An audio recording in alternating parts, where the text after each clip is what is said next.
बहुत ही अच्छा लग रहा है कि मोदी जी की जो सोच है हम लोगों के प्रति सोचा कि इन लोगों को दिव्यांग कहा जाए। दिव्यांग वास्तव में हम लोग दिव्यांग हैं। मतलब जो लोग सोच रहे हैं वो तो बढ़ते आगे जा ही रहे, होते ही जा रहा है, तो अच्छा ही लग रहा है सर। अभी तो क्या चाहिए? तो दिव्यांग नाम चेंज करने से दिव्यांग का भविष्य नहीं बना क्या? हम माननीय मोदी जी से कहना चाहते हैं, माननीय पीएम साहब से, कि नाम तो चेंज कर दिया दिव्यांग, मगर दिव्यांग के ऐसा काम नहीं हो रहा। मेडल भी जीती हो? हाँ, कौन सा मेडल जीती हो? फर्स्ट मेडल ये जिला स्तर पे, राज्य स्तर पर। नमस्कार, आप देख रहे हैं तनुज लुक। मेरा नाम अभिषेक श्रीवास्तव है। बिहार के अलग अलग हिस्सों से आज दिव्यांग खिलाड़ी बीजेपी कार्यालय पहुंचे थे, क्योंकि बीजेपी कार्यालय में इन तमाम दिव्यांग खिलाड़ियों को इनविटेशन मिला था ताकि यहां पे पहुंचे, इन्हें सम्मानित किया गया आज। लेकिन सबसे बड़ा सवाल ये है कि क्या इन दिव्यांगों को खेलने के लिए तमाम सुविधाएं सरकार की तरफ से मिलती है? तमाम जो खिलाड़ी हैं उनसे हम बातचीत करेंगे, जानने की कोशिश करेंगे कि आखिरकार कौन से खेल खेलते हैं और क्या कुछ उनको सरकार से उम्मीदें हैं कि उनको उस बात की ज़रूरत है कि अगर सरकार उनकी मदद करती है तो वो कुछ और बेहतर कर सकते हैं। तमाम यहाँ पे जितने खिलाड़ी हैं उनसे बातचीत करेंगे। क्या नाम है आपका? मेरा नाम रामप्रीत चौधरी है और मैं मुंगेर जिला से आया हुआ हूँ। मुझे बहुत ही अच्छा लग रहा है कि मोदी जी की जो सोच है हम लोगों के प्रति सोचा कि इन लोगों को दिव्यांग कहा जाए। दिव्यांग वास्तव में हम लोग दिव्यांग हैं, विकलांग नहीं हैं। विकलांग का मतलब होता है कि वह किसी चीज़ से अपंग है, लेकिन दिव्यांग जो है ना, किसी चीज़ से अपंगता होते हुए भी किसी पैर हाथ वाले से ज़्यादा दिमाग है और ज़्यादा तरक्की। आज कोई भी दिव्यांग हर काम करने में सक्षम है।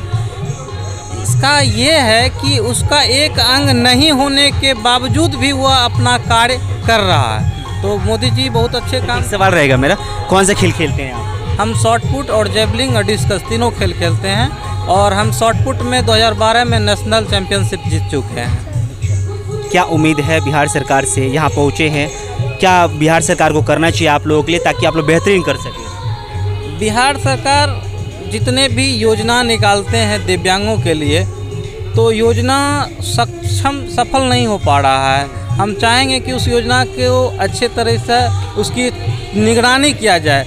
कोई भी चीज़ जो योजना निकलता है उसको मान लीजिए कागज़ पे ही सफल होता है, वास्तव में दिव्यांग लोगों के पास अभी तक नहीं पहुंची है। कोई एक दो योजना जो आपको लोग के लिए निकाली गई हो और आप तक ना पहुँचे?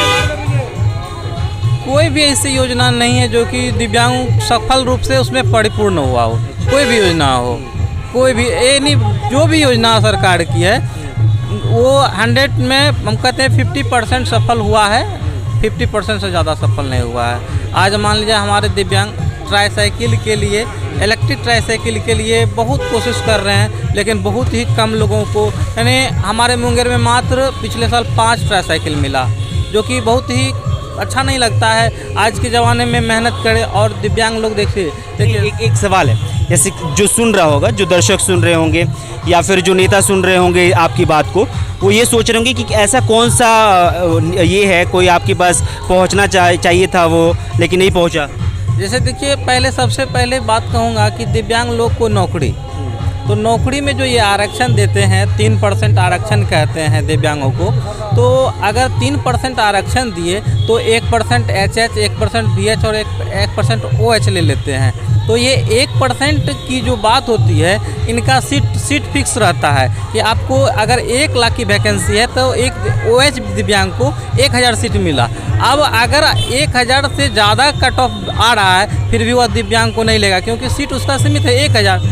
तो ये जनरल से ज़्यादा कट ऑफ दिव्यांग लोगों को चल जाता है। तो मैं चाहूँगा कि सरकार, और इसमें एक चीज़ और खामियां हैं, ये जो हमारे कैटेगरी वाइज हैं, जो मोर देन 40% कह देते हैं कि 40% दो दिव्यांग हैं, तो अब सबसे बड़ी बात कठिनाई ये होती है कि जो 80% दिव्यांग है, जो 90% दिव्यांग है, उसको ये जो आरक्षण देता है, आरक्षण क्यों दिया जाता है कि ये उस काम को करने में थोड़ा असमर्थता होते हैं। आज हमको कहीं जाना है पढ़ने के लिए, आज हम 2 डेग चलने के लिए असमर्थ हैं, तो इसके लिए आरक्षण दिया जाता है। लेकिन आरक्षण ये 40% और ये 70% का सेम आरक्षण ये हमें नहीं अच्छा लगता है। इसलिए इसके पीछे भी सरकार को ध्यान देना चाहिए कि आरक्षण कट ऑफ जो निकालते हैं वो परसेंटेज नंबर का परसेंटेज प्लस दिव्यांगता का परसेंटेज दोनों को मिला के निकाले। चलिए ठीक है, फिलहाल आगे बढ़ेंगे, बात कर रही हैं। ठीक, अच्छा क्या नाम हुआ आपका? सर मेरा नाम अंजू कुमारी हुआ। कौन सा खेल खेलती हैं? क्या सर?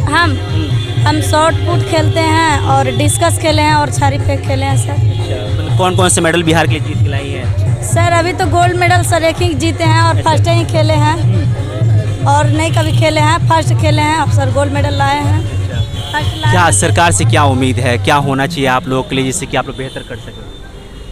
यार सर उम्मीद तो है कि ऐसा लगता है कि मतलब आगे हम लोग का आगे होगा और जैसा हम लोग का सोच है कार्यक्रम भी होता है तो सब चीज़ में तो सर अच्छा ही दिख रहे हैं। सरकार से कोई ऐसा मांग की जिससे कि आप लोग बेहतर कर सकें? सर सरकार से तो मांग है सर, लेकिन अब अभी तो उम्मीद है कि मतलब आगे तक कोशिश करेंगे और यही है कि मतलब जो लोग सोच रहे हैं वो तो बढ़ते आगे जा ही रहे, होते ही जा रहा है, तो अच्छा ही लग रहा है सर। अभी तो नहीं, क्या चाहिए आप लोगों को? जिस कौन से जिले से आई हैं आप? हम नालंदा जिला से हैं नालंदा सर। जिले से। वहाँ पे आपकी खेल के लिए कोई ऐसा इक्विपमेंट की जो कि आप लोगों को चाहिए और नहीं मिल पा रहा है? नहीं सर वो सब तो अभी नहीं मिला। हम लोग यही सोच रहे हैं सर कि मतलब जैसे खेलते हैं तो कुछ मतलब जो भी खेल रहे हैं तो उसको आगे सर यही सोचते हैं कि सुविधा मिलता अगर नालंदे में तो हम लोग और आगे बढ़ते और आगे मतलब अच्छा ही होता, लेकिन अभी वहाँ पे कोई सुविधा नहीं है सर। हम लोग का नालंदा में कोई सुविधा नहीं है सर। हम यही मेरा तरफ से यही रिक्वेस्ट है कि जितना भी इतना दूर परेशानी होना पड़ता है या कुछ भी तो उधर अगर होता पहले से प्रैक्टिस तो हम लोग और अच्छा ही प्रैक्टिस करने के लिए आप लोगों को पटना आना पड़ता है? यस सर, कुछ भी करने के लिए पटना मतलब ये होता है और हम लोग के नालंदा में कोई सुविधा नहीं है सर। तो हम हाँ नहीं ठीक है, हम उनसे ही बातचीत करेंगे। क्या नाम हुआ आपका? मेरा नाम सुजीत कुमार हुआ। कौन सा खेल खेलते हैं आप? मैं तीन इवेंट खेलता हूँ, जेवलिंग, डिस्कस, अच्छा, गोला फेंक। कौन से जिले से आए हैं? हम लोग मुंगेर जिला से आए हैं, जिस जिला में जो कि विधायक अभी प्रणव कुमार है, यादव है। मान लिए जो अभी जो बोले हैं कैलाश बाबू कि दिव्यांग को नाम चेंज किया, ठीक, तो दिव्यांग का नाम चेंज करने से दिव्यांग का भविष्य नहीं बना क्या? हम माननीय मोदी जी से कहना चाहते हैं, माननीय पीएम साहब से, कि नाम तो चेंज कर दिया दिव्यांग, मगर दिव्यांग के ऐसा काम नहीं हो रहा। क्या खेल से हम लोग का खाना पड़ जाता है? खेल से हम लोग को पेट भर जाएगा? आज खेले कल मेडल मारे पर फिर घर बैठे, पेट तो चलता है क्या? परिवार तो है क्या? वो खेल से मेरा परिवार चल जाएगा? तो हम माननीय पीएम साहब से कहना चाहते हैं, माननीय प्रधानमंत्री नरेंद्र मोदी से कहना चाहते हैं, खेलें, सब कुछ करें, मगर उसके लिए भविष्य आगे बनवाइए, उसको रोज़गार दीजिए, उसको रोज़गार से जोड़िए। क्या जो लड़का पढ़ा लिखा है उसको खेल से जोड़ कर नौकरी दीजिए, जो लड़का अनपढ़ गंवार है उसको रिंग दीजिए बिन गारंटर का, ठीक, उसको अंत्योदय कार्ड से जोड़िए जो कि उसका जीविका चले। अंत्योदय कार्ड में आप लोग का नाम नहीं जुड़ा है? नहीं जुड़ा। दूसरी बात, एक पिता का 4 बेटा है, एक बेटा विकलांग है, 3 बेटा बढ़िया है, ठीक, तो तीनों बेटा को इज्जत सम्मान मिलता है, क्या दिव्यांग को मिलता है? नहीं मिलता। अगर वही दिव्यांग को माननीय प्रधानमंत्री जी अगर जोड़ दे, एक दिव्यांग को अगर 35 किलो चावल और 30 किलो गेहूँ दे दे तो अगला क्या करे, उसको पेंशन में थी, राशन मिल रहा है, उसको लोग से उसको सम्मान करेगा। दूसरी बात, अगर उसको इंदिरा आवास से जोड़ दे, अगर दिव्यांग भूखले भी है तो अपना घर में पड़ल रहेगा क्या? अगर भाई के पास है तो कल भाई लात मार देगा, माँ पिताजी मर गया तो भाई भी मार देगा उसको। इसलिए मैं माननीय प्रधानमंत्री नरेंद्र मोदी से कहना चाहता हूँ, मैं दिव्यांग हूँ, मेरे पास पूरा कष्ट है, मैं घुरक के बोलता हूँ, जो कष्ट मेरे पास है अगर उनके पास हो तो दर्द मेरा जाने हो। बस हम इतने इस योजना की बातचीत कर रहे हैं आप जी।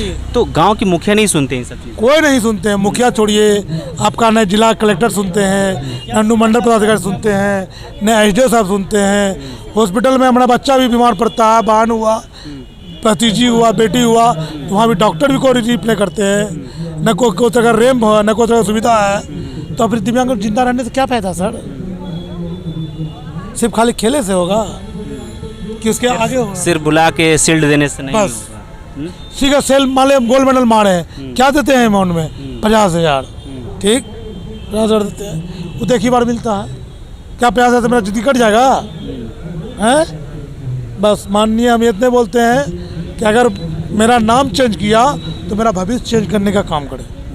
बस जय हिंद जय भारत। ठीक है, फिलहाल हम क्या नाम हुआ आपका? आपका नाम क्या हुआ? बलराम कुमार। बलराम कुमार। बलराम जी, कौन सा खेल खेलते हैं आप? मैं अभी रनिंग कर रहा हूँ, रनिंग दौड़ कर रहा हूँ। दौड़ते हैं आप? जी। अच्छा, तो आज आपको सम्मानित किया गया, क्या उम्मीद है, क्या चाहते हैं कि सरकार आप लोग के लिए करे ताकि आप लोग बेहतर कर सकें? उम्मीद क्या किया जाएगा, जो हम लोगों को जैसे कि हम लोगों का जो भी लाभ मिलने वाला है वो लाभ जैसे कि हम लोग तक पहुंच नहीं पाता है, वहां से तो माननीय मोदी जी लागू कर देते हैं, लेकिन हम लोगों को ग्रामीण में पढ़ते हैं, हम लोग तक पहुंच नहीं पाता है। जो भी लाभ आता है वो पहुंच नहीं पाता है। अगर कोई काम भी होता है वो ऑफिस, चाहे कोई भी ऑफिस हो, हमको भटकना पड़ता है इधर से उधर। विशेष हम क्या करें? अच्छा, मतलब नहीं सुनते हैं। बाबू इधर आओ, इधर। क्या नाम हुआ आपका?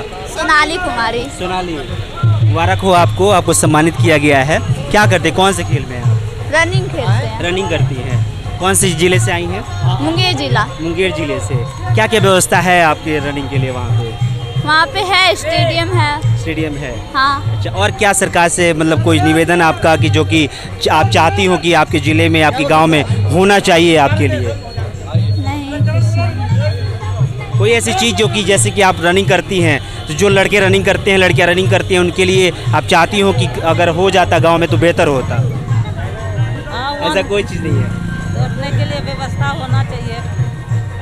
चलिए, नहीं, कोई बात मतलब दूर जाना पड़ता है दौड़ने के लिए। दूर जाना पड़ता है? हाँ। कहाँ, कितनी दूर जाना पड़ता है? हाँ।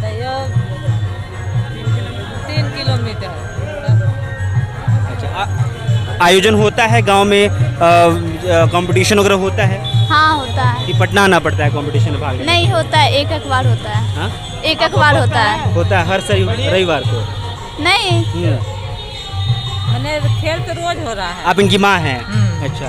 खेल तो रोज ना प्रैक्टिस किया जाता है और अनुमंडल मतलब कि खेल करवाया जाता है साल में। अच्छा, क्या आप तो माँ हैं, सारी चीज़ें बताती होंगी, तो क्या क्या इनको लगता है कि ज़रूरत है जो कि सरकार अगर पूरा कर देती तो और बेहतरीन ये लोग कर पाते? सरकार देखिए, इनको जरूरत तो बहुत है, पेंशन भी कम में मिलता है। पेंशन कम मिलता है, 400 रुपये में आजकल क्या होना जाना है। और उतना दूर मैंने जो मिलता है उससे दुगना तो खर्चे हो जाता है, पढ़ाने में, लिखाने में, खेल दो इधर उधर जाने में खर्चे हो जाते हैं। सुविधा क्या मिला? इनके खेल के लिए क्या क्या सुविधाएं होनी चाहिए? सुविधा होना चाहिए कि जाने आने का कुछ खर्चा देना चाहिए। ये तो अकेला जाती न है, हम ही लेकर जाना आना होता है, यही हो जाता है। और उतना दूर और पढ़ती भी है तो पढ़ने के लिए जो है वो मास्टर ठीक नहीं मिलता है, यही सब। कोई मेडल भी जीती हो? हाँ। कौन सा मेडल जीती हो? फर्स्ट मेडल ये जिला स्तर पे, राज्य स्तर पर। कहाँ पे गई थी? पटना में हुआ था। पटना और में हुआ था? और झारखंड में भी हुआ था एक बार। अच्छा, तो झारखंड में क्या जीते थे? राजस्थान में भी फर्स्ट मेडल जीते थे। राजस्थान में? हाँ। अच्छा, फर्स्ट मेडल वहाँ जीते थे? हाँ। गया में हुआ था। हाँ। तो यहाँ पे कौन से मेडल जीते थे? यहाँ पे हाँ? यहाँ पे भी फर्स्ट ही जीते। फर्स्ट ही जीते थे और गया में भी फर्स्ट? हाँ। और झारखंड में, रांची में? झारखंड में भी फर्स्ट। झारखंड में भी फर्स्ट। हाँ। क्या बात है, बहुत बहुत मुबारक आपको। और ठीक है, आप जी, बहुत बहुत धन्यवाद आपका। ठीक है चाचा जी, लीजिए, शुक्रिया। फिलहाल हम यहाँ पे जो भी दिव्यांग खिलाड़ी थे उनसे बातचीत कर रहे थे। क्या बोलिए, कुछ कह रहे हैं क्या?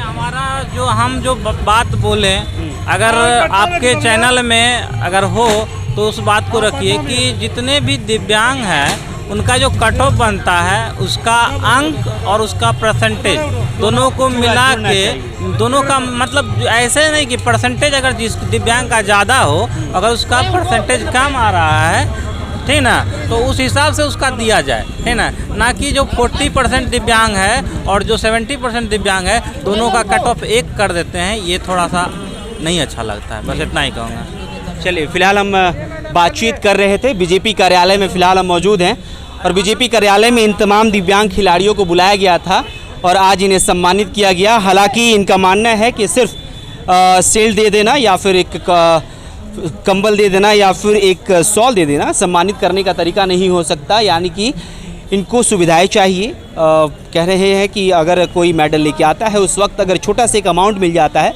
उससे ज़िंदगी नहीं चल सकती है, तो इनके लिए और कुछ बेहतर सोचा जाना चाहिए। कई खिलाड़ियों का ये भी मानना है कि इनके लिए नौकरियों का भी प्रावधान जो है वो करना चाहिए ताकि ये बेहतर तरीके से अपनी ज़िंदगी जी सके। हालांकि इनका ये भी मानना है कि गांव में जो मुखिया हैं, जो ब्लॉक स्तर के अधिकारी हैं या फिर जिले स्तर के अधिकारी हैं, वो भी इनकी बात नहीं सुनते, जिससे कि काफ़ी इनको परेशानी होती है। अगर आम इंसान की बातचीत करें जो कि हर पूरे शरीर से कैपेबल है, वो अगर 1 से 2 बार अगर किसी अधिकारी के पास चले जाते हैं तो फिर उनको परेशानी होने लगती है। तो सोचिए कि इन दिव्यांग जो खिलाड़ी हैं, दिव्यांग लोग हैं, अगर अधिकारियों की प्रताड़ना का उन्हें सामना करना पड़ता है तो फिर कैसे ये अपने आप को बेहतर भविष्य की तरफ ले जा पाएंगे। फ़िलहाल इस खबर में इतना ही। बहुत बहुत शुक्रिया। इस वीडियो को ज़्यादा से ज़्यादा शेयर कीजिए। चैनल पर नए तो चैनल को सब्सक्राइब कर लीजिए। फेसबुक पेज पर देख रहे हैं तो पेज को लाइक कर लीजिए।